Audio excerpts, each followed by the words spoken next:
Okay, trade rumors. We got the trade deadline coming up on Tuesday. The official trade deadline is Tuesday, August 1st at 6 p.m. Eastern. That is 3 p.m. Pacific time for those of us on the West Coast. So I wanted to go through and again talk about some of the trade rumors we've seen in the last day or so, as well as some trades that have already happened, because there's been some wheeling and dealing. It seemed like it was going to be really quiet and really slow, but there's been some deals that have gone down, especially today, and some new rumors have come out. So let's talk about the Dodgers first off. The Dodgers got Ahmed Rosario from Cleveland's baseball team for Noah Syndergaard and some cash. I think it's a great move. I like Rosario a lot. He's a really good player. The Dodgers also got Kike Hernandez back from the Red Sox. So interesting move there. I know he's having a down year, and maybe a change of scenery will be good for him and good for the Red Sox, because I think they'll have Trevor Story coming back here pretty soon. So I think it's a solid move for both teams there. And then the Marlins swapped pitchers with the Twins. The Marlins got Jorge Lopez, and the Twins got Dylan Floro. Jorge Lopez, that's a great pickup for the Marlins, because they're a team that can, I say this all the time, they've got enough offense, they can hang with anybody in the league. But, man, they will give up just as many runs as they're gonna score, because their pitching is pretty weak this year. Pretty weak. So keep an eye on how the Marlins do down the stretch. They've had a little bit of a rough go the last little bit, but I think Jorge Lopez will help with that coming out of the bullpen. The Brewers today traded for Carlos Santana, Slam Tana, for those of you who know. From the Pirates, they traded a shortstop prospect, Johnny Severino. He apparently was one of their two big international signings over the last couple of years, and so he's a highly touted prospect. So another really good infielder in the Pirates pipeline. I don't know what the plan is as far as that goes. He's obviously got a few years to go still if he's an international prospect or international signee. But as soon as I saw this deal go down, I was like, Brewers are going to take the NL Central. You can book it, because there's something about Carlos Santana that the last few years, his leadership comes in, and I don't know what it is, man. Last year, he worked miracles with the Mariners, and they made that push to the playoffs as soon as he got there. So, and the other thing with him is he's an upgrade over Rowdy Tellez, because Tellez has not had an outstanding year. Carlos Santana has actually had a better year than him. So, upgrade at first base, good for them. Let's see, what else do we have here? Oh, okay, so some of the rumors. The Yankees have said they're buying at the deadline, which of course they ought to, because they need to fill some holes, especially in the outfield right now. Aaron Judge, it looks like, could be coming back tomorrow, Friday, and that'd be really good for them, because he has been sorely missed in that lineup.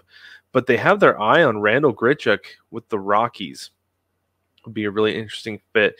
Get Judge back out in center field and get Grichuk in left field you have yourself a good outfield there. So keep an eye on the Yankees with the Rockies there. The Cardinals keep saying they're selling, but until recently, it's kind of like, well, we're not going to give up Goldschmidt, we're not going to give up O'Neill, and until today, it seemed like they were standing pat saying they weren't going to give up Arenado, but that has since changed in the last couple hours, and Arenado, apparently they've been talking with the Dodgers about making a deal for Arenado. So I don't know.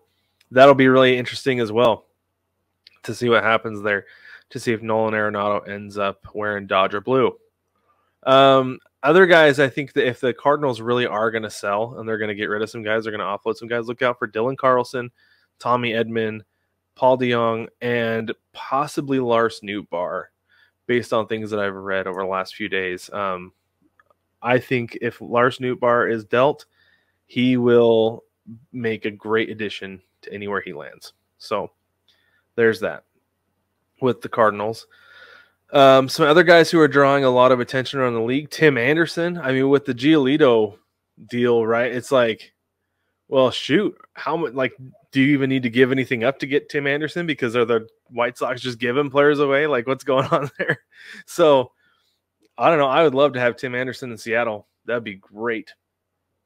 I've read a lot of stuff that Luis Robert could potentially be going. I don't know that that's necessarily the case, but he's a guy who's been drawing some attention. Eduardo Rodriguez, Jeimer Candelario with the Nats has been, people have been talking about him a lot, and Lance Lynn back to the White Sox. Lance Lynn could be on the move, and Michael Lorenzen as well. I was watching the Angels and the Tigers today, and they were talking to him like he's gone because he's like, this is my last start before the trade deadline. This could be my last start as a Tiger. Da da da.